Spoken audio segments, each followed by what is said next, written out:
Welcome back to Courtroom Breakdown, where real justice plays out right before your eyes. Today's case, Janessa Lynette Salazar, facing theft charges with a twist. But this isn't just a petty shoplifting story. This is a spiraling case of repeated offenses, a 4-year-old child, a Halloween costume, and a defendant who's already on probation. Judge Boyd wastes no time laying down the law, and it gets intense fast. You're going to hear everything: the emotional backstory, the defendant's struggle with disability, mental health, and poverty, but also the judge's unflinching logic. Is justice being served, or is the system failing another vulnerable person? Stick around, because what starts as a routine hearing quickly unravels into something far deeper and more unsettling. You don't change your ways, you're going to end up in somebody's jail or somebody's prison. You've got to stop stealing. If you want things, you need to get a job and work for things. If you don't work for things, then you don't have State things. of You Texas understand? versus Janessa Lynette Salazar. Could I have parties announced for the record for the state? Defense. Greg DeMarais. And are you Miss Salazar? Did you understand you're charged with the offense of theft under $2,500 in hand? That's a state jail felony. Range of punishment is anywhere from 180 days up to 2 years in the state jail facility and up to a $10,000 fine. Counsel, has your client been able to provide you with any defenses? Yes, ma'am. According to the plea, punishment is to be assessed at 2 years in the state jail facility. There is a $1,500 fine. State recommends community supervision. They're taking in consideration cause number 729,758. Did you understand that to be the plea? Defense? Yes, ma'am. State? Outside the agreement, the state is requesting that your community supervision be for a term of 2 years. Let's break down what just happened. The prosecution is recommending 2 years of community supervision, not incarceration, despite this being a state jail felony. But the real kicker, they've added 180 hours of community service and a no-contact clause with Walmart. This tells us 2 things. 1, the court is giving Janessa a second chance. And 2, they're not ignoring her prior behavior. It's a legal tightrope. Acknowledge the defendant's personal struggles, but hold her accountable. What do you think? Is community service a fair punishment here, or should jail time have been on the table? There'll be a top evaluation, 180 hours of community service restitution, and no contact with Walmart. Did you understand those were recommendations from the state and the court does not have to follow those recommendations? Then to the offense as charged, how do you plead? Guilty, not guilty, or no contest? State, any evidence? No objections, Your Honor. All right, states, you may continue to confer. Court will accept into evidence states exhibits 1 and attachments, and the court will review the same. After reviewing states exhibits 1 and attachments, the court will find there is sufficient evidence to find you guilty, and the court will find you guilty. Are you proceeding with sentencing? Yes, Your Honor. Anything you wish to say on behalf of your client? You're my client, Judge. It's on disability. She is a mother. There's very humble in this case. Nothing that she has even tried to minimize, or she understands her role in this, and she wants to complete her probation successfully. All right, what are you on disability for? Yeah, back and mental. My back, and I had surgery, and for mental, I had bipolar and Exactly. yeah, anxiety depression. All right, why do you keep stealing? There wasn't any reason for it. I didn't have the money. I'm sorry, I what? didn't have the money, and I shouldn't have done it. It was a Halloween outfit for my son. Okay, so I There's no can't reason. understand what you're There saying. was no reason at all. No reason. All right, so why? If there's no reason whatsoever, then why are you stealing? Don't have a good answer. There's no good reason for it at all. I mean, well, there has to be a reason because you had to. I looked at the items and the items are not all in one location. So you have to walk around Walmart. And I think everybody may be familiar with the layout of Walmart. This moment right here is where the judge starts to lose patience. And who can blame her? Judge Boyd isn't buying the "I didn't mean to" excuse, especially when the stolen items are so unrelated. Glitter, eyeliner, crayons, nails. You don't pick those up by accident, and the judge calls it out in plain language. The layout of a Walmart becomes Exhibit A in exposing premeditation. This isn't about survival, it's about impulse or indifference.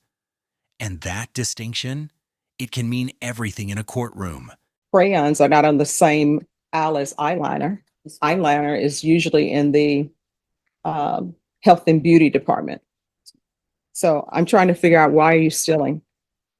And this is not the first time. Mm, So what's going on with you that you feel the need to take what does not belong to you? Didn't have the money. So why is it when you don't have the money, your go-to is, let me steal it? And it's not even a stealing of food. Eyeliner, what does that have to do with anything? That it was one of the items, correct? I'm sorry. And then there's a theft of taking of glitter. That was for the Halloween outfit. All right, well, It doesn't, I'm sorry. and how old is your children? My son is 4. 4? Yes, ma'am. All right, so 4-year-old is not going to know if they don't go to Halloween or not Correct. and go trick or treating from door to door.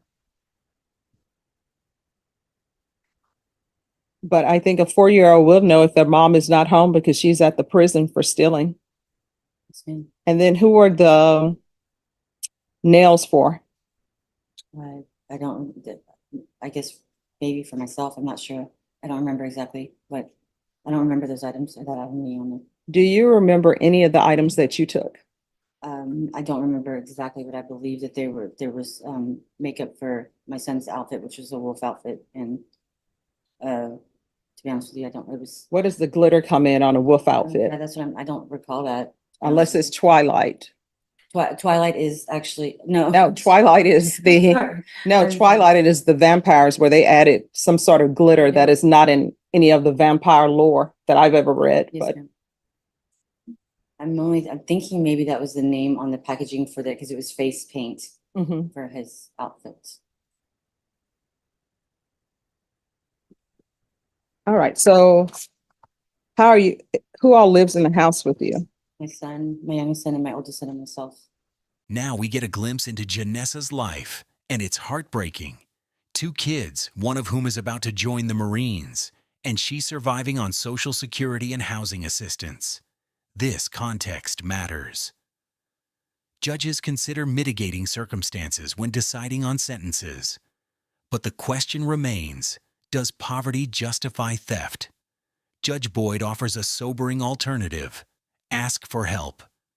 And it's true, in many communities, people step up. So where do we draw the line between desperation and personal responsibility? All right. So you all are just living off of your Social Security? I get help with the assistance with housing and my social security, and my oldest son is actually about to be sworn in the Marines, so he's going to be a Marine son. And yes, that's pretty much what I live off. Yes, ma'am. All right. You can't steal. It's against the law. And now they're asking for no contact with Walmart. So you will not be able to go to Walmart. Yes, ma'am. It's probably going to have to be Target or Sam's or Costco somewhere else, but no longer you're allowed to go to Walmart. You understand? Yes, ma'am. And that means any Walmart. Yes, ma'am. With regards to the $1,500 fine, Your Honor, she is indigent, as she just stated. I would ask if you could waive or hold that in abeyance. all right, the court will sentence you to 2 years in the state jail facility, suspended and probated for 2 years. There's a $1,500 fine that'll be probated. Take in consideration 729,758.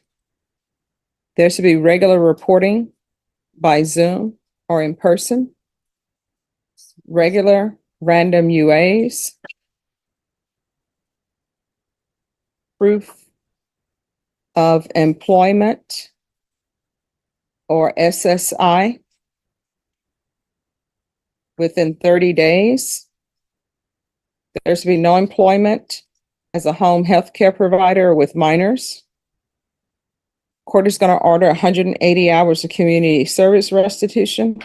I'm going to order parenting classes. Once she's completed the parenting classes, the community service hours will be. This ruling is strategic.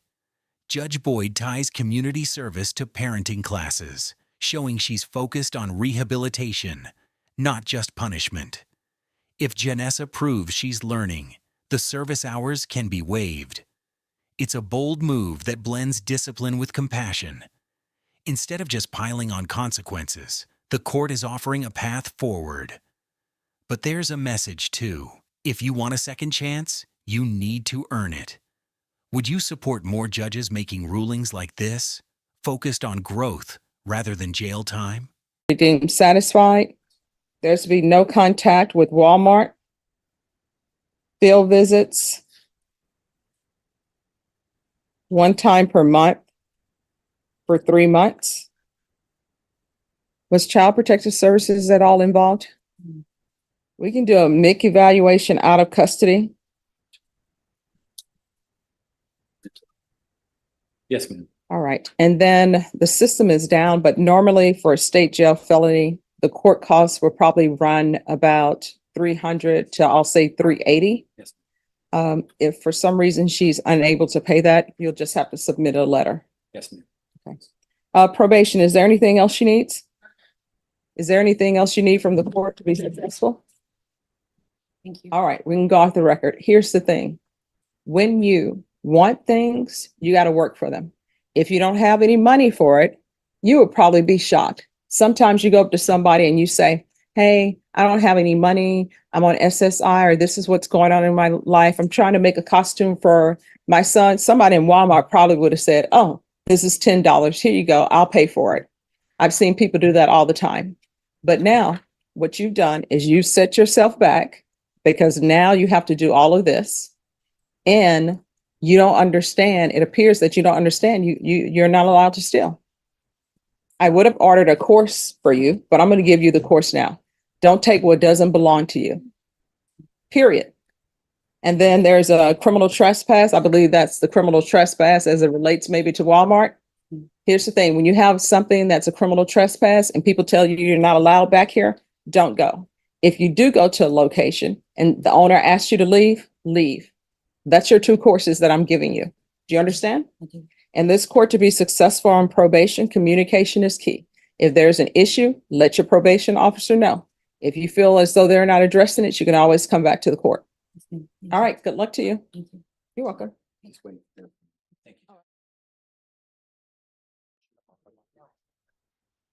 We can put up a line. All right, this is a motion requesting a bond be set. Court is calling 2024 CR 3821, State of Texas versus Janessa Salazar. Can I have parties announced for the record for the state, Andrew Harris Adlin for the state. for the defense? Nick Aguilar on behalf of the Salazar. All right. Defense has filed a motion to set bond. And my understanding, is there an agreement in this case? Well, there was a recommendation by Jason Garrett that we wrote Sharpie and Blue on that copy. All right, there's a recommendation from the state of $4,000. Are you in agreement with that bond amount? Sure. All right, could you raise your right hand for me, please? Do you solemnly swear or affirm the testimony you give will be the truth and nothing but the truth, so help you God? Yes. All right, you need to keep your voice up. State your name for the record. Janessa Salazar. All right. So that the record is clear, the court is aware of the defendant's history because she's currently on bond in this court, and the court has reviewed the previous TAP evaluations. Yes, and she's currently on supervision. So since the last time we spoke, which would have been on June 4th, have there been any mental health issues with you? Are you on any type of mental health medications? What are you on medications for? Depression and anxiety. Can you start up a little bit, please? Oh, sure. Thank you. Sorry. All right, I'm going to set the bond at $4,000. And I'm going to do a referral to the Center for Healthcare Services. And Ms. Ferguson, I need a setting for a motion to revoke on this case, please.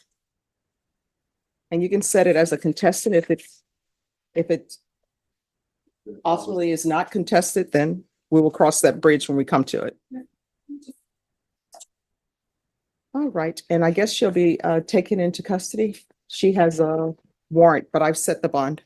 And I have bond paperwork, Judge, if somebody could decide fit to walk her to the satellite office. I'll give it. All right.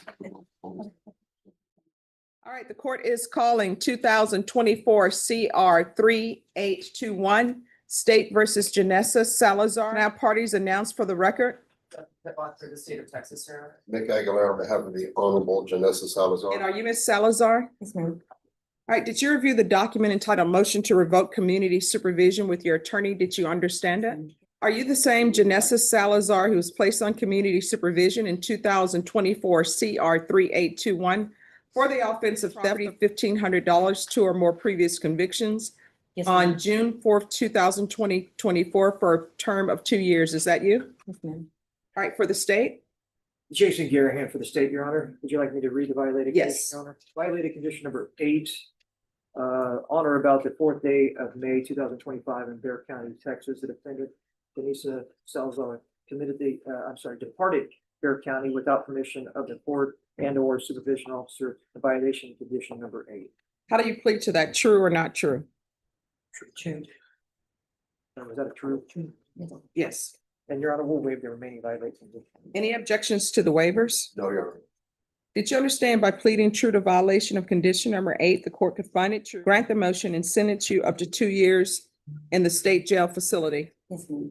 and up to a $1,500 fine? Yes, ma'am. Knowing that, do you still wish to plead true to violation of condition number 8? Yes, ma'am. Court will find. And here it is, the moment of final reckoning. After violating her probation by leaving the county without permission, the court revokes Janessa's community supervision. The result? 1 year in a state jail facility. It's a harsh, but not unexpected outcome. She was warned multiple times, and despite previous leniency, the court has no choice but to follow through. This is what happens when second chances aren't respected.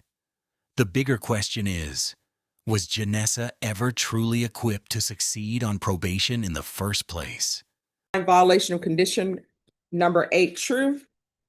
Is there a proposed agreement? There is, Your Honor. A revoked individual offered of probation, sentenced her to 1 year in the state jail facility. And in lieu of that, the state will take into consideration cause number 2025 CR 007324, which is a theft of property in hands.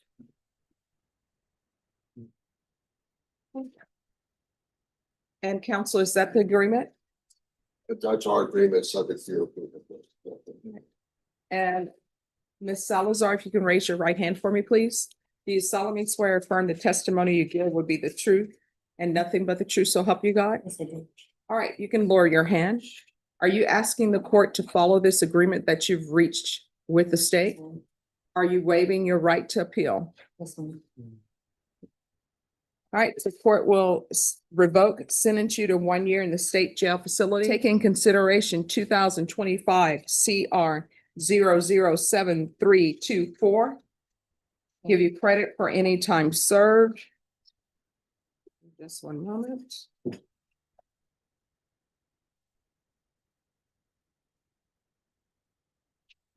And there's to be no contact with Walmart. Yes, ma'am. All right, we can go off the record. Here's the thing. If you don't change your ways, you're going to end up in somebody's jail or somebody's prison. You've got to stop stealing. If you want things, you need to get a job and work for things. If you don't work for things, then you don't have things. You understand? Yes, ma'am. All right, good luck to you. Thank you. Have a seat up there. So where does that leave us? Janessa Salazar, a mother of 2, living on disability, trying to give her son a Halloween memory, now serving time in a Texas state jail. Judge Boyd balanced sympathy with structure, offering help, parenting classes, and multiple chances. But ultimately, the violations added up. This case reveals the razor-thin line between survival and self-sabotage in the justice system. What do you think? Did the court do the right thing? Or was this a case of the system punishing poverty? If you found this case as shocking as we did, make sure to hit that like button. Share your thoughts in the comments. And don't forget to subscribe for more jaw-dropping courtroom breakdowns, because justice never takes a day off.